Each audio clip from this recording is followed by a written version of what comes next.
கிறிஸ்துவுக்குள் அன்பானவர்களே, இந்த நாளிலே கூட எபேசியர் நிருபம் 4ஆம் அதிகாரம் 30வது வசனத்தை வாசிக்கிறேன். அன்றியும் நீங்கள் மீட்கப்படும் நாளுக்கென்று முத்திரையாக பெற்றுக்கொண்ட பரிசுத்த ஆவியை நீங்கள் துக்கப்படுத்தாதீர்கள்.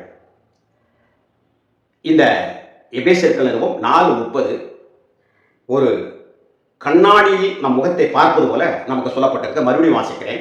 அன்றியும் நீங்கள் மீட்கப்படும் நாளுக்கென்று முத்திரையாக பெற்றுக்கொண்ட தேவனுடைய பரிசுத்த ஆவியை துக்கப்படுத்தாதீர்கள் என்று இங்கு நமக்கு அப்போஸ்தலனாகிய பவுல் மிக அழகாக அவர் எழுதியிருக்கிறார். நன்றாக கவனிங்கள். ஒரு யானை எங்கள் வருகிறது என்று சொன்னால் அதை யானை என்று சொல்லிவிடலாம். ஒரு பூனை எங்கள் வருகிறது என்று சொன்னால் ஒரு பூனை என்று சொல்லிவிடலாம். ஒரு சாப்பாடை நான் பொங்கிவிட்டால் அந்த சாப்பாடு, பொங்கின சாப்பாடை இலையில் போட்டு விட்டார்கள் என்றால் அந்த இலையிலே போடப்பட்ட சாப்பாடை இனி நாம் செய்ய வேண்டியது சாப்பிட வேண்டியதுதான். ஆனால் அந்த இலையில் இருக்க சாப்பாடை அப்படி வைத்துக்கொண்டு பேசிக்கொண்டு என்ன சோறு ஆக்கிட்டீங்களா, என்ன குழம்பு வச்சுட்டீங்களா அப்படின்னு கேட்டுக்கொண்டு இருப்பதல்ல. ஒரு வெளிநாட்டிலிருந்து நம்முடைய பிள்ளை பிளேட்டில் வரும்போது, வானத்திலிருந்து வரும்போது நமக்கு ஒரு மகிழ்ச்சியாக இருக்கும். ஆஹா, வருது இல்லையா, புள்ள வர்றான். அவன் இறங்கி வந்த உடனே அப்புறம் அந்த அவர் ஏறி வந்த அந்த வாகனத்தெல்லாம் பார்ப்பது கிடையாது. பிள்ளையை சேர்ந்து கட்டி பிடித்து அரவணைத்துக் கொண்டு இனி அப்பா விட்டு போயிடக்கூடாது, இனி எந்த நாளும் இருக்கணும். மகனாக இருந்த அப்பா, இனிமேல் நீங்கள் என்னை விட்டு போகக்கூடாது, எந்த நாளும் என்னோட தான் இருந்துக்கிடணும். இதை விட்டுட்டு இப்போ அப்பாவும் மகன் கட்டி பிடிச்சிக்கிட்டு நிற்கிறாங்க. என் மகன் பிளேனில் வருவான், என் மகன் வந்துடுவான், என் மகன் வந்து கொண்டே இருப்பான் அப்படிங்கிற புலம்பல் மாதிரி தான் இந்த இடத்துல நான் அவங்களுக்கு ஒரு கருத்தை சொல்ல போகிறேன். நிறைய பேர் இதை ஏற்றுக்கொள்ள மனது இருக்காரு. இங்க என்ன சொல்லப்பட்டிருக்கிறது? நீங்கள் மீட்கப்படும் நாளுக்கென்று முத்திரையாக பெற்றுக்கொண்ட தேவனுடைய பரிசுத்த ஆவியை அப்படின்னு சொல்லப்படுறது. மீட்கப்படும் நாள் என்றால் என்ன? ரட்சிக்கப்பட்டது. மீட்பு, ரட்சிப்பு.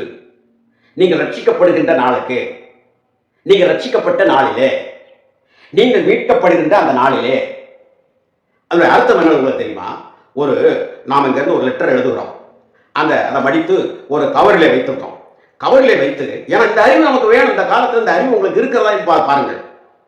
அப்போ அந்த லெட்டர் நாம் என்ன பண்றோம் அப்படின்னா, போஸ்ட் ஆஃபீஸில் கொண்டு கொடுத்த உடனே, அதை நம்ம ரிஜிஸ்டர் பண்ண உடனே அதுல ஒரு முத்திரை டக்குன்னு குத்துவாங்க. அந்த முத்திரையை குத்துனா இது யாருக்கு சொந்தமோ, இந்த முகவரி யார் பேர்ல இருக்குதோ, அந்த லெட்டர், அந்த கடிதாசி, அந்த காகிதம் அந்த நபருக்கு போய் சேர்கிற வரைக்கும் அந்த முத்திரை செல்லும். இன்னொரு நாளுக்கு முத்திரை குத்தணும், இந்த வெளிப்படுத்தல முத்திரை மாதிரி குத்திட்டு இருக்கணும் அப்படிலாம் நீங்க யோசிக்க கூடாது. நீங்கள் என்னைக்கு கர்த்தராகிய இயேசு கிறிஸ்துவை நீங்கள் உளமாக அவரை ஏற்றுக்கொண்டீர்களோ, அவரை அறிந்து கொண்டீர்களோ, அவர் மீது விசுவாசம் வைத்தீர்களோ, அவர் சிலுவையில் அறையப்பட்டதற்காக நீங்க உங்கள்கிட்ட இருந்த பாவங்கள், உங்கள்கிட்ட இருந்து நீங்கள் செய்த மோசமான இழிவான பலவிதமான துர்க்கிரியைகளை நினைத்து நீங்கள் மனம் வருத்தப்படுவீர்கள். எப்பொழுது? இயேசு கிறிஸ்துவை நோக்கி பார்க்கிற பொழுது. ஏசாயா தீர்க்கன் சொல்வார், பூமி எல்லை எங்கும் உள்ளவர்களே என்னை நோக்கி பாருங்கள், அப்பொழுது மீட்கப்படுவீர்கள், அப்பொழுது ரட்சிக்கப்படுவீர்கள், அப்பொழுது பிழைப்பீர்கள் என்று தெளிவாக சொல்லப்பட்டிருக்கிறார். அப்ப அவரை நோக்கி பார்க்கிற பொழுது தேவன் ஆவியானவர் நமக்குள்ளே வருகிறார். ஆவியானவர் நமக்குள்ளே வந்து நமக்குள்ளே இருக்கக்கூடிய குறைவுகள், குற்றங்களை அவர் உணர்த்த ஆரம்பித்த உடனே நாம் மனம் கசந்து, அதாவது ஒரு மெழுகு அந்த நெருப்பு பட்ட உடனே அந்த மெழுகு உருகுகிறது போல ஒரு தங்க கட்டியை அந்த கொல்லன் பற்றையில வைத்து அதில் சூளையேற்றுகின்ற பொழுது அதில் இருக்கக்கூடிய கழிப்பு வெளியேறுவது போல தேவ ஆவியானவர் கர்த்தருடைய வார்த்தையை, அவருடைய சிலுவையுடைய உபதேசத்தை நாம் உளமாக ஏற்றுக்கொண்டு விசுவாசிக்கின்ற பொழுது பரிசுத்த ஆவியானவர் நமக்குள்ளே வருகிறார். ஆனால் வருகிறார், அவர் எப்படியே ஏற்கனவே எப்படிதான் அவர் வருவார். அப்படி வருகிற பொழுது எது இயேசு கிறிஸ்து வாசம் பண்ணுவதற்கு இந்த இதய சிம்மாசனம், இந்த நாற்காலி, அதுல என்னென்ன அசுத்தம் இருக்கிறதோ, எது தடையாக இருக்கிறதோ அத்தனையும் மெழுகை போல அணையிட்ட மெழுவாக அது அப்படியே அதை உருக செய்து விடுவார். பிரியமானவர்களே, இதுதான் வேதத்தினுடைய ஆழமான ரகசியம். இந்த இடத்தில் பாருங்கள், பரிசுத்த ஆவியானவர் மூலமாக ரட்சிப்பு நமக்கு முத்திரை போடப்பட்டிருக்கிறது. இது பரலோகத்திலே கொண்டு சேர்க்கிற வரைக்கும் பரிசுத்த ஆவியானவர் நம்மளை அவர் பாதுகாத்துக் கொண்டிருக்கிறார், நமக்குள் இருக்கிறார். ஆகவே இந்த அறிவு நமக்குள் வந்தால்தான் ஒரு பாவ சிந்தை. ஏனென்றால் இதை தெரிந்து கொள்ள வேண்டும், பரிசுத்த ஆவியானவர் நமக்குள் வந்தாலும் கூட அவர் பாவம் செய்வதற்கு அவர் எதிர்ப்பாக போராடுவார், அதில் மாற்று கருத்து கிடையாது. ஆனாலும் கூட நம்மை அவர் ஒரு கம்ப்யூட்டர் போல அவர் இயக்கிறவர் அல்ல. நாம் அவர் நமக்குள் வந்திருந்தாலும் நம்முடைய சுயாதீனத்தில் இன்னும் நன்மையான காரியங்களை ஆவியானவருக்குள் நம்மை முழுமையாக ஒப்புக் கொடுக்கின்ற எல்லா அனுபவங்களையும் நம்மிடத்தில் தான் அவர் கொடுத்திருக்கிறார். இதை நம்முடைய மனதில் வைத்துக் கொள்ள வேண்டும். ஆகவே இந்த இடத்தில் அவர் நமக்குள் அவர் இருக்கிறார்.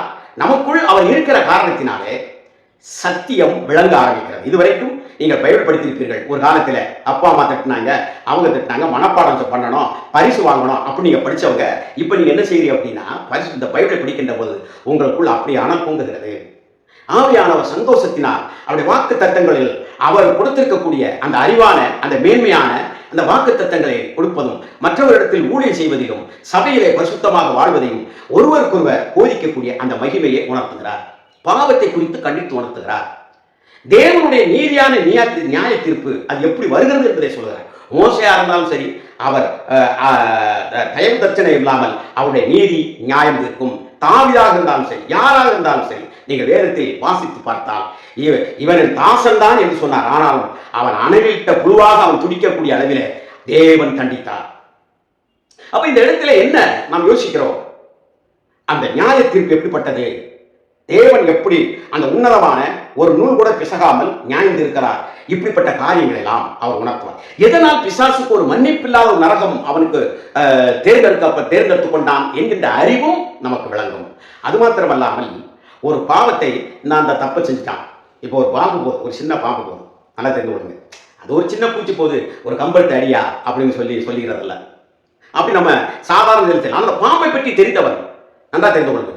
அது நாகப்பாம்பு, அது கோப்ரா, அது ராஜநாகம் அல்லது அது இப்படிப்பட்ட பாம்பு என்பதை அதை அடிக்கின்ற பொழுது அதை எப்படி அடிக்க வேண்டும் என்பதை நின்று நிதானமாக அடிக்க வேண்டும். எல்லா பாம்பை போல அடிக்க முடியாது, சீர்ப்படார் என்று பயன்படும். ஒரு பாம்பு பிடிக்கிறவர்கள், பிடித்து அதை தொழிலாக செய்யக்கூடியவர்கள் ஒரு விஷயம் அவர்களோடு நான் பேசிக் கொண்டிருந்தேன். அப்பொழுது அவர்கள் சொன்னார்கள், இந்த பாம்புகளை எப்படியெல்லாம் பிடிக்கிறார்கள் என்று கேட்ட பொழுது ஒரு தோட்டத்தில் வைத்து அவர்கள் சொன்னார்கள், அதாவது எல்லா பாம்பையுமே சர்வசாதாரணமாக அந்த பொந்துக்குள் போகிற பொழுது அவர்கள் அந்த அப்படியே விரட்டி அந்த போகிற பொழுது அந்த வாழை போய் பிடித்து என்ன செய்கிறார்கள் என்று சொன்னால் வேகமாக சுற்றி அடிக்கிறார்கள், இது பண்ணுகிறார்கள். ஆனால் நல்ல பாம்பை அவர்கள் பிடிக்கிற முயற்சி வேறாக இருக்கிறது. ஏனென்றால் ஒரு பொந்து இருக்கிறது சொன்னால் நல்ல பாம்பு உள்ளே போனவுடனே தலையை எப்படி வைத்துக்கொண்டே தன் வாளை அப்படி எடுத்துக்கொண்டே போகும். அப்போ இந்த இடத்துல வாளை நீங்கள் பிடிக்க போகிற பொழுது தப்பு என்று குத்திவிடும்.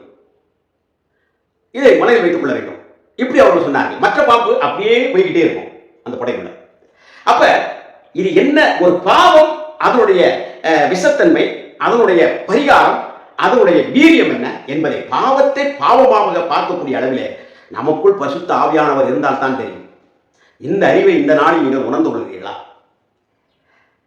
ஒரு மனிதன் மெய்யாக அவன் இயேசு கிறிஸ்துவை, சுவிசேஷத்தை, கர்த்தருடைய சத்தியத்தை, வேதத்தின்படி அந்த வார்த்தையின்படி அவரை விசுவாசித்து ஏற்றுக்கொள்கிற பொழுது தேவ ஆவியானவரும் பிதாவாகிய தேவனுடைய நேசமும் கர்த்தராகிய இயேசு கிறிஸ்துவும் நமக்குள் அவர்கள் வாசம் பண்ண ஆரம்பிக்கிறார்கள். இந்த இடத்துல நீ இயேசு கிறிஸ்துவ மட்டும் தான் ஏற்றுக்கொண்டிருக்கிற, நான் வரமாட்டேன்னு பரிசுத்த ஆவியானவர் வெளியிருந்து சொல்றது கிடையாது. எனக்கு பரிகாரம்லாம் செஞ்சு அதை செஞ்சு இதை செஞ்சு ஒரு 40 நாள் காத்திருந்து உபவாசம் இருந்து அல்லது உலகத்தில் இல்லாத பாசைகளை எல்லாம் பேசி ஒரு 10 நாள் சாப்பிடாம இருந்து காத்திருப்பு கூட்டம் பல கூட்டங்களுக்கு அப்படியே போய் இப்படி இருந்து அப்படி கர்ணம் வாங்கி இப்படி கர்ணம் வாங்கி இருந்தா தான் நான் வருவேன் அப்படின்னு பரிசுத்த ஆவியானவர் சொல்லுவாரா? இயேசு கிறிஸ்துவே உள்ள வந்துட்டாரு. இது என்னைக்காவது யோசிச்சிருக்கீங்களா நீங்க?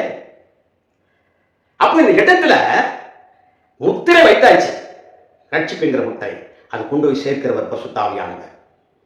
ஆவியினாலே முத்திரை போடப்பட்டிருக்கிறோம், இதில் மாற்று கருத்து கிடையாது. அவரே அதில் கொண்டு நம்மை சேர்க்கிறார். இந்த அறிவு, இந்த ஞானம் இருந்தால் நீ வந்தவரை விட்டுவிட்டு இருக்கும் இடம் விட்டு இல்லாத ஒன்றை தேடி அலைவது போல ஏன் அலைந்து கொண்டு இருக்கிறீர்கள்? இந்த காலங்களில் இதை நீங்கள் யோசித்து பாருங்கள், சிந்தித்து பாருங்கள்.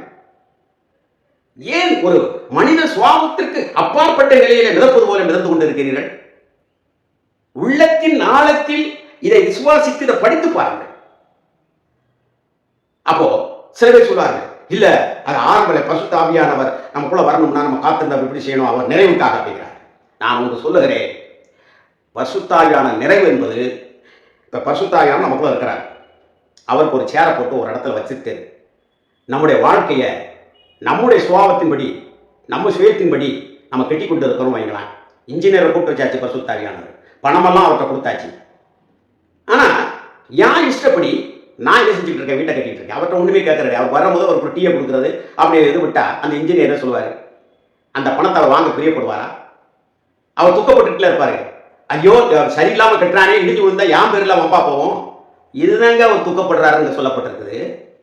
அப்ப பரிசுத்த ஆவியானவர் நமக்குள் அவர் இருப்பதை நான் உணர்ந்து அறிந்தவர்களாக என்னுடைய செயல்கள், என்னுடைய சிந்தனைகள் முழுமையும் என்னுடைய மனித ஆவி அந்த பரிசுத்த ஆவியானவரோடு முழுமையாக கலந்து ஆவியானவரே என்னை முழுமையாக நடத்துவதற்கு என்னை ஒப்புக் கொடுப்பது. இன்னொன்று சொல்கிறேன், ஆவியானவருடைய நிறைவு என்பதை நன்றாக யோசித்து பாருங்கள். ஒரு விதை போடப்படுகிறது, அது வளர்ந்து கொண்டே இருக்கிறது. அதுக்குள் இருக்கக்கூடிய ஜீவன் பரிசுத்த ஆவியானவர். அது வளர்ந்து வளர்ந்து வளர்ந்து வளர்ந்து வளர்ந்து வளர்ந்து வளர்ந்து வளர்ந்து வந்து கொண்டே இருக்கிறது. அதற்கு தண்ணி ஊற்றுகிறோம், வேதத்தை வாசிக்கிறோம் இல்லையா, நீர்க்காலின் ஓரமாக வசனத்தின் இதில் அதை நான் படிக்க படிக்க அதில் ஜெபிக்க ஜெபிக்க அந்த வேறு ஆழமாக விட்டு ஒரு நாள் பரலோகத்தில் போய் முட்டி அந்த கனியை கொடுக்க ஆரம்பிக்கிறது. அதான் முழுமையான நிறைவு. இந்த சிந்தனா சக்தி நமக்குள்ள இல்லை அப்படின்னா பிசாசு நம்ம ஈஸியாக ஏமாற்றிக்கலாம். நிறைய பேர் அப்படித்தான் சொல்கிறாங்க, கட்சியப்பட்டிருக்க நீ பசுத்தாய பெறல, அவ்வளோதான் வாழ்க்கை, கியா மியா கியா மியா அப்படிங்கிற மாதிரி பேசிகிட்டு இருப்பாங்க. அப்படிப்பட்ட மட்டும் மிக ஜாக்கிரதையாக இருங்கள். என் இயேசு எனக்குள் இருக்கிறார், ஆவியானவர் என்னை நடத்தி கொண்டிருக்கிறார், அவருடைய சித்தத்துக்கு என்னை முழுமையாக ஒப்புக் கொடுத்திருக்கிறேன். என் ஆழமான சிந்தனையோடு இந்த நாளை சிந்தித்து தியானித்துக் கொண்டு இருங்கள். இந்த நாள் ஒரு ஆசீர்வாதத்தின் நாளாக இருக்கட்டும். கர்த்தர் நம்மை ஆசீர்வதிப்பாராக. ஆமென், ஆமென்.